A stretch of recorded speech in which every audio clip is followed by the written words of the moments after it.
नमस्कार श्रोते हो, मी अर्चना रवींद्र शिर्के माऊली कथाकथनमध्ये तुमचे पुन्हा एकदा स्वागत करते. आपण ऐकत आहोत जुईली, लेखक मधु मंगेश कर्णिक. गॅदरिंगची तारीख ठरली आणि ध्यानीमणी नसता तिला प्रभू मास्तरांनी टीचर्स रूममध्ये बोलवले. मधल्या सुट्टीत धडधडत्या मनाने ती गेली. टीचर्स रूममध्ये बरेच शिक्षक होते. जुईली एका कोपऱ्यात घाबरून उभी राहिली. सगळ्यांचे लक्ष तिच्याकडे लागले होते. सावंत सर तपकीर नाकात कोंबीत तिच्याकडे पाहत म्हणाले, काय ग, कशाला आलीस? सरांनी बोलावलं. प्रभू सरांनी. आहेत कुठं ते? प्रभू मास्तर तिथं नव्हतेच. प्रभू सर नाटक बसवतायत, कोणीतरी म्हणाले आणि हसले. त्याच्यासाठी बोलावलं का तुला? पाठोपाठ आणखी कुणीतरी हसले. ते हसणे जुईलीला आवडले नाही. जुईली काही न बोलता तशीच उभी होती. तिला वाटलं, उगाच आपण यावेळी इथे आलो. प्रभू सर आहेत का तेही बघायला विसरलो. तिची पावले परत फिरण्यासाठी दाराच्या दिशेने वळली. तोच प्रभू मास्तर हातातला खडू झेलीत दारातून आत आले. सर? अरे वा जुईली, तू आत्ता आलीस? मग ते क्षणभर घुटमळलेनी म्हणाले, आता तू जा आणि संध्याकाळी वर्ग सुटला की ये. त्यावेळी मला वेळ मिळेल. आता मला 9वीवर जायचे. जुईलीला कधी एकदा तिथून निघून जाते असे झाले होते.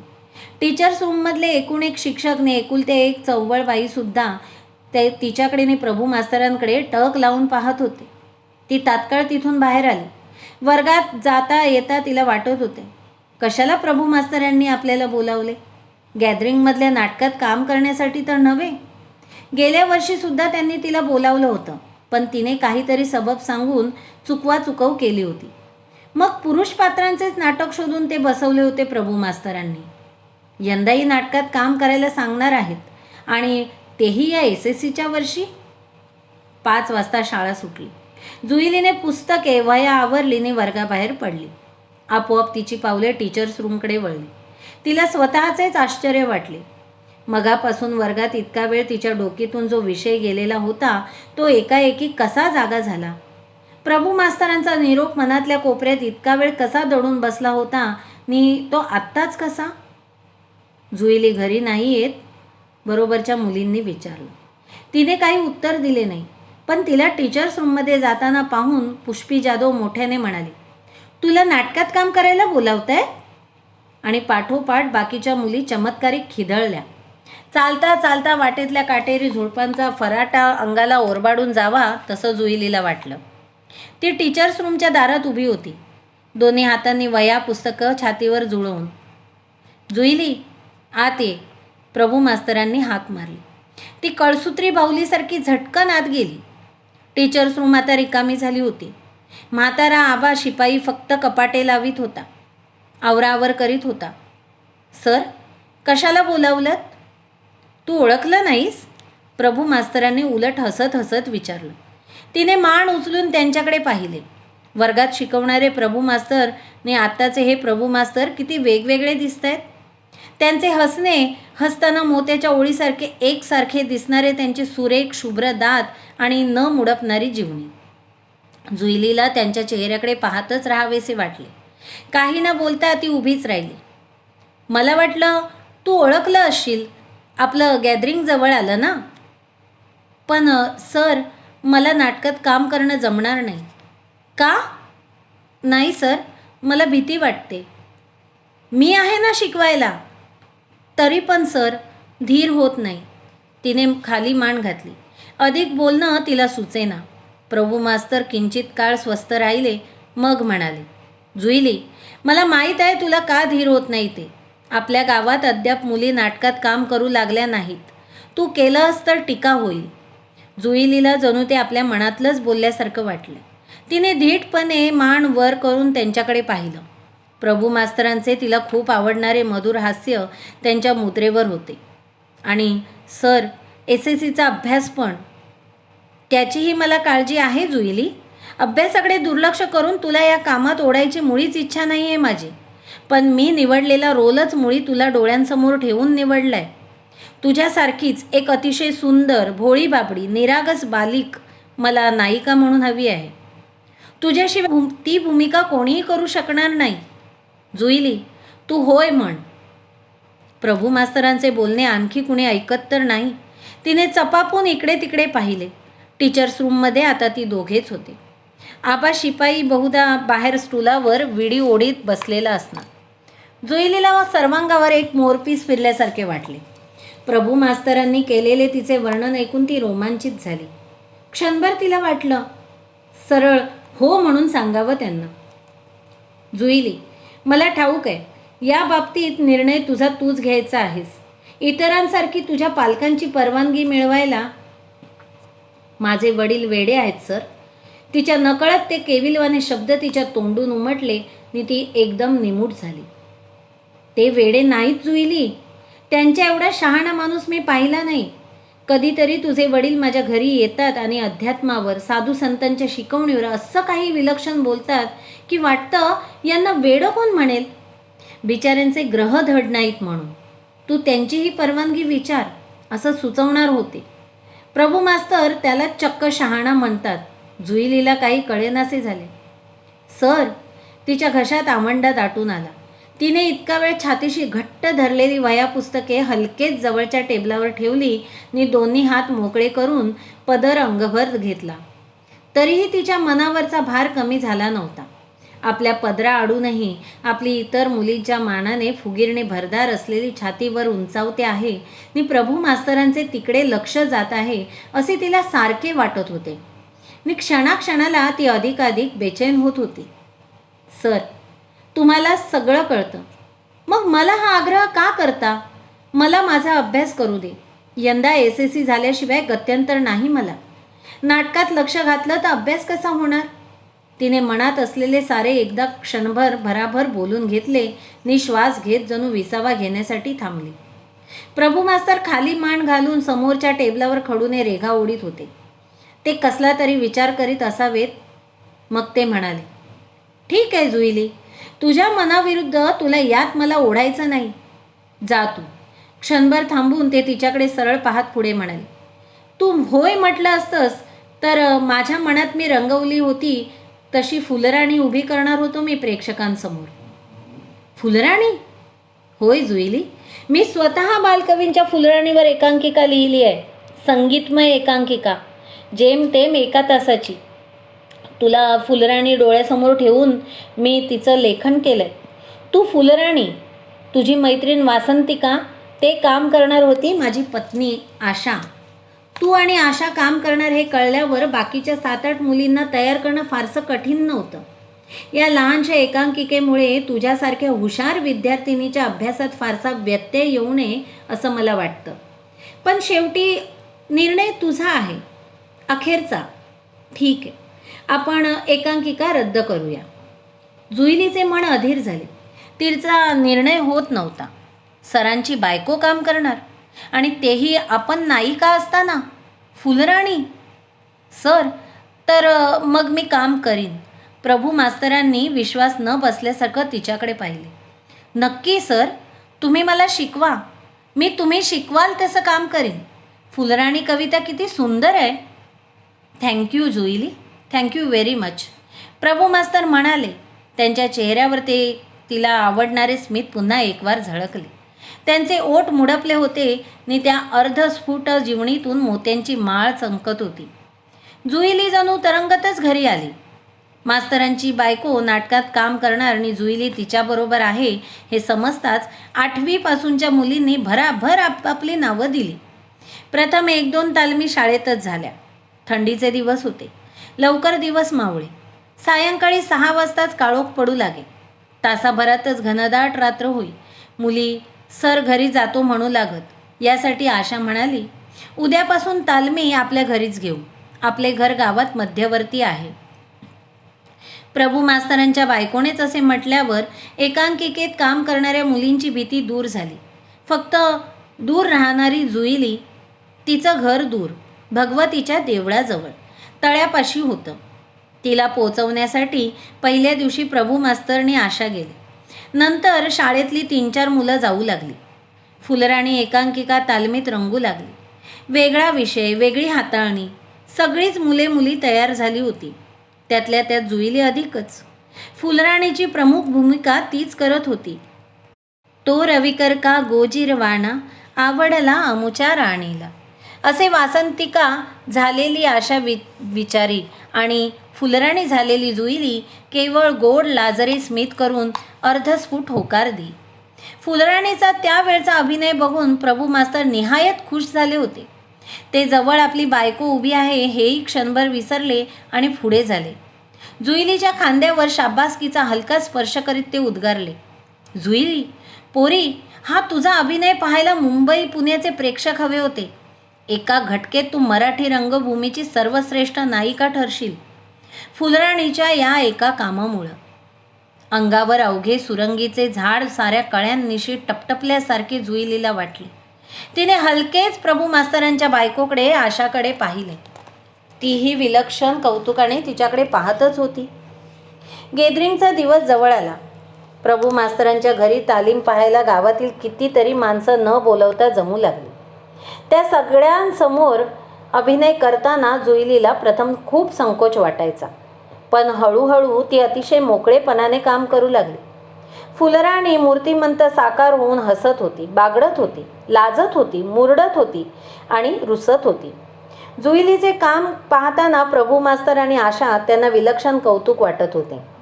खेड्यात वाढलेल्या नि कोणतीही चांगली नाट्यकृती पाहायला न मिळालेल्या असंस्कारित जुईलीकडून होणारा अभिनयाचा उत्स्फूर्त आविष्कार पाहणे हा एक मोठाच आनंद त्या दोघांना वाटत होता. जुईलीचे कौतुक त्यांच्या शब्दात मावत नव्हते. जुईली त्याने भारावली होती. सारा दिवस ती फुलराणीच्या तंद्रीत वावरत होती. त्या दिवशी संध्याकाळची तालीम संपली.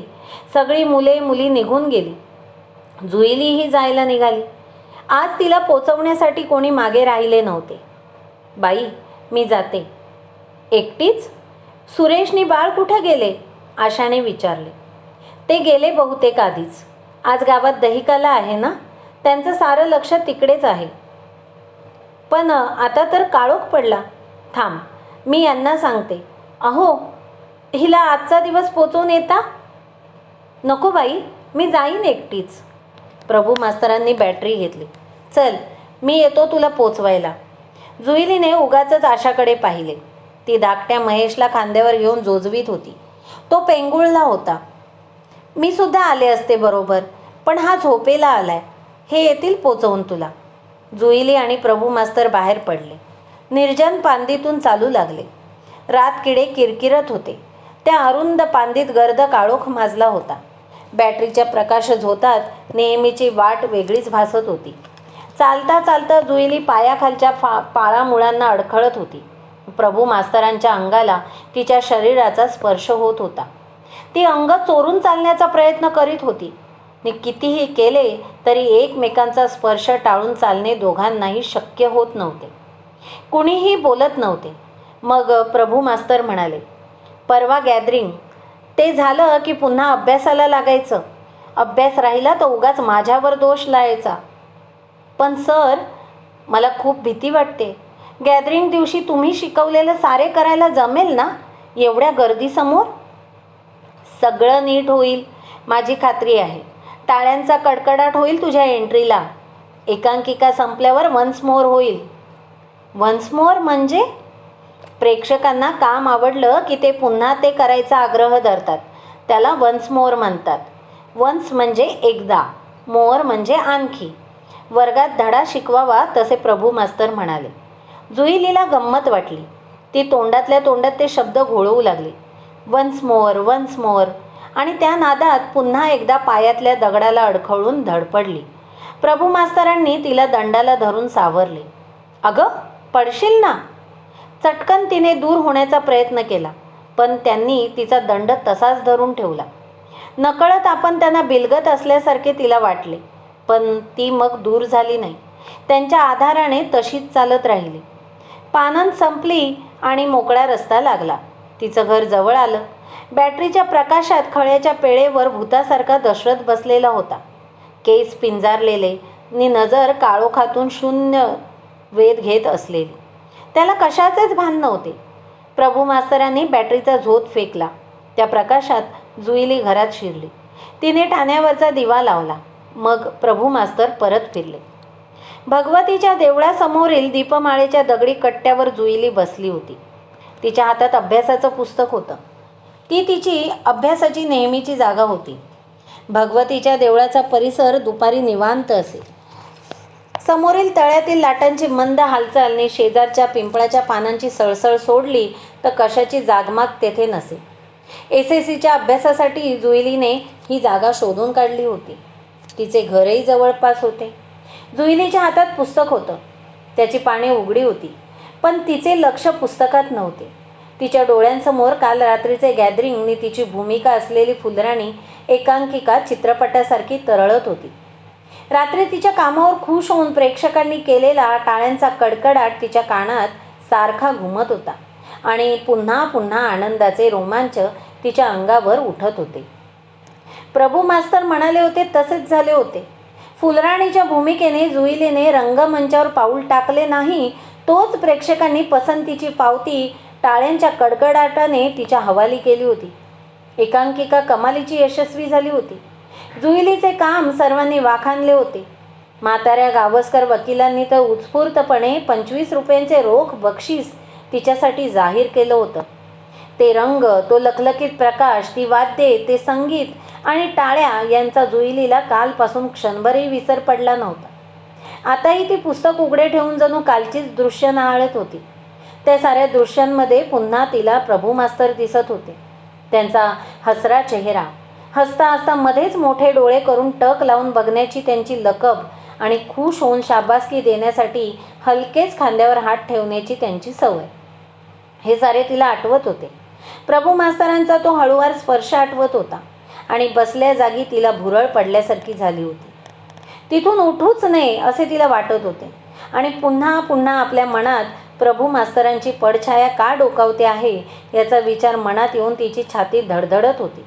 तिला सारखे वाटत होते आपल्या हातून यापुढे अभ्यास होणार नाही. SSC परीक्षेला आपण तोंड देऊ शकणार नाही. आपले मन एकाग्र का होत नाही आहे? वाचलेले ध्यानात राहत नाही आहे. छे, चूकच केली आपण. सरांच्या शब्दाला बळी पडून गॅदरिंगमध्ये भाग घेतला ना, तेच चुकलं. त्यात एकाएकी दशरथ तिथे येऊन प्रगट झाला. जुईल्या, काय करतं? अभ्यास. तिने दिलेल्या उत्तराकडे त्याचे लक्षच नव्हते. तो तोंडाने काहीतरी गुणगुणत होता. हातातल्या आंब्याच्या डहाळीने त्याने समोरची जागा झाडून काढली. मग खांद्यावरील गोंदपाट तिथे व्यवस्थित अंथरले आणि तो त्यावर मांडी घालून बसला. हातातली पावरी तोंडात धरून त्याने एकदम फुंकली. वेडेवाकडे सूर उमटले. मग तो स्वतःशीच हसला. जुईल्या, रात्री तुझा काम फर्स्ट क्लास झाला. तू मीनाक्षी होणार. मीनाक्षी तुका ठाऊक नाही? अगो, मीनाक्षी तो ब्रह्मचारी सिनेमा मुंबईत हाऊसफुल होय. आमका तिकिटा मिळताना मारामार. मीनाक्षीचा ॲक्टिंग काय होता. काल तुझा ॲक्टिंग बघून माका मीनाक्षीचीच आठवण इली. यमुना जळी खेळ खेळू कन्हैया का लाजता. दशरथ मोठमोठ्याने गाऊ लागला. हलती कशाया लाटा, फुलतो शरीरी काटा, बाई काटा, प्रेम गंगा ही वाहता, घ्या उडी या का पाहता. जुईली शांतपणे उठली आणि घराच्या दिशेने चालू लागली. तसाच दशरथही उठला. त्याने हाक मारली, ओ जुईल्या. काय बाबा, इकडे ये. जुईली त्याच्या जवळ जाऊन उभी राहिली. त्याच्या अंगाचा कुबट वास तिला जाणवला. त्याच्या शरीराला किती दिवस पाणी लागले नव्हते. त्याचे अंग एकदा खसखसून धुतले पाहिजे. आपण आपल्या बापाची काहीच काळजी घेत नाही. फक्त 2 वेळा त्याच्यासमोर पितळीवर पेज किंवा थाळीभर भाताचे ढिकळं ठेवतो. एखाद्या जनावरासमोर ठेवतो तसे. आई असती तर याची अशी केविलवाणी अवस्था झाली नसती. याला तिने स्वच्छ आंघोळ घातली असती, कपडे नीट घालायला लावले असते, असा वाऱ्या व मोकळा सोडला नसता. वेडा झाला म्हणून काय झालं? आपण यातले काहीही करत नाही. त्याचे खोल गेलेले डोळ्यांनी खंगलेले मलिन शरीर बघून तिला फार वाईट वाटले. बाबा, जेवलंस? जेवण होया कोणाक? माका होयो सिनेमो, मीनाक्षीचो, विनायकाचो. जुईल्या, तू मीनाक्षी बघितलंस? नाही. जी तुझ्यासारखी दिसायची. काल तुझं काम चेडवत चांगला झाला. असा जवळ ये आणि माझ्या पाया पड, मी आशीर्वाद देतोय. जुईलीला हुंदका फुटेल असं वाटलं. याला खुळा कोण म्हणेल? कालचं आपलं गॅदरिंगमधलं काम याने पाहिलं. कुठे बसला होता आणि आपल्याला आता आशीर्वाद देतो म्हणतो. ती निमूटपणे खाली वाकली आणि तिने वेड्या बापाला नमस्कार केला. दशरथने आपल्या धुळीने लडबडलेला हात तिच्या मस्तकावर ठेवला. तो टक लावून तिच्याकडे पाहत होता. जुईलीला रडू आवरले नाही. बाबा, तिने त्याला मिठी मारली. दशरथने तिला दूर लोटले आणि तो पावरी वाजू लागला. आता त्याच्या पावरीतून सुस्वर गीत उमटत होते. यमुना जळी खेळू खेळ कन्हैया काला जता.